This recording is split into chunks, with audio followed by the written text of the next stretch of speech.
Hey guys, ChrisFix here. We're going to change the fluid in the rear differential today. So the first thing we're going to do is look for the filler plug and make sure we could unscrew that. Because if you can't unscrew your filler plug, then you'll drain the whole thing and you won't be able to fill it back up with fluid. So let's make sure we can unscrew that. This process that I'm about to go through will work for almost every rear differential vehicle. In order to do this job properly, here are the tools you're going to need. So you're going to need a ratchet, you're going to need an extension, and you're going to need a 1/2 inch socket. You're going to need a screwdriver, a flathead screwdriver to pry the diff cover off.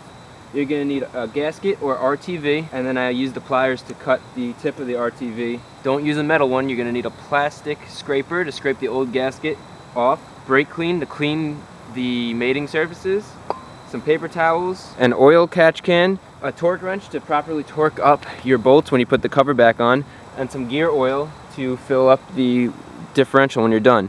If you have a limited slip differential, you're also going to need limited slip additive. And then you're going to need a pump to pump up the fluid from the can into your differential. And that's all you're going to need. Let's get started.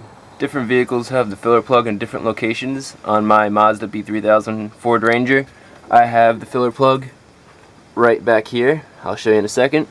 All you need is the box end of a ratchet. I'm going to use an extension so it could fit in here better because it's kind of tight. And let's unscrew this, make sure it comes off.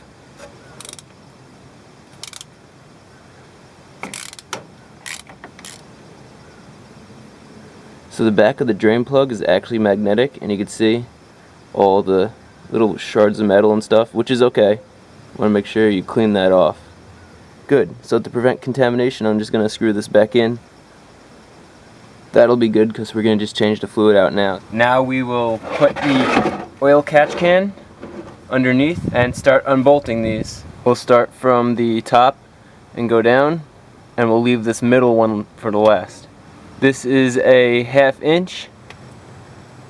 So now we have this last one up here. We're going to unscrew about halfway, just so when we pop this off, the whole thing doesn't come off. We just want the bottom to open up to let the fluid drain out. So get your screwdriver, get it in between the case, just like so, and let it drain. And you can see leaving this on top prevents this case from falling off, which would just make an even bigger mess. So now I'm going to finish unscrewing the top because it's pretty much done leaking out. And I'm going to take my cover off and let the rest leak out. So here's my differential cover, and now what you want to do is you want to clean this up really good. And to help you, you could use some brake cleaner. I'm going to just spray some brake cleaner on there. The most important part is to get this surface right here where it's going to mate up with the differential as clean and smooth as possible. Now we're going to go and clean the surface on the differential. So here's the differential, and you want to make sure the mating surface here is cleaned off. So I'm just going to take a paper towel and wipe it off. I'm going to get a plastic scraper. Plastic won't scratch the metal, and I'm just going to make sure this is nice and flat. Now we're going to clean this surface with brake cleaner, but we're not going to spray it on. We're going to spray it on a paper towel first, and then wipe this down. Good. Nice and clean, nice and smooth. Now if you have a gasket, you would put the gasket on, and then screw the cover on, and tighten it up, and go in a star pattern while you're tightening. But this differential is hard to find a gasket for, so I'm going to make my own gasket with RTV.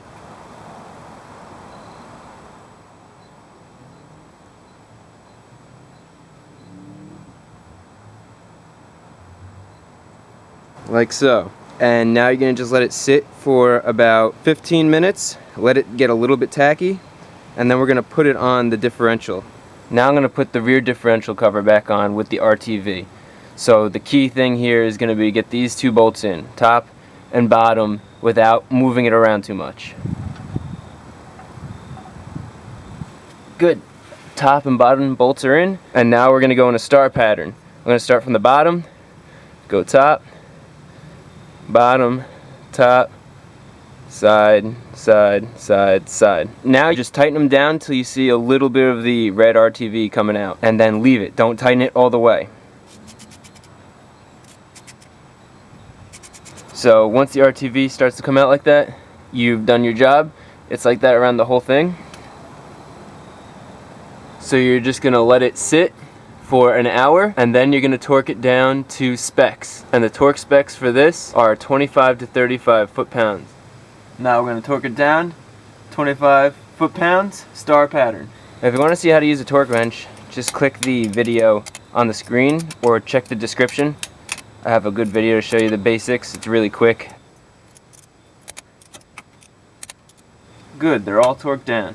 Now we're going to go to the fill plug on the other side, and that's the angle you're going to see next. So we're back at the fill plug. I'm going to take it out, and we're going to fill it up until it starts leaking out of here. I'm using 80W90 GL5. So once it starts leaking out like that, we'll screw the fill plug back in. 15 pound-feet of torque. Tighten it down to 15 pound-feet of torque, and then you're done. That's how you change the rear differential fluid. You can see there's going to be videos popping up here. Here I'll put the how to change the transfer case fluid, and I'll have a few more videos here. If you click on them, they'll lead you to other how-to videos that are very helpful, save you money. If this video was helpful, click like and subscribe. The likes help me out, and if you subscribe, you get feed update when I upload a new video.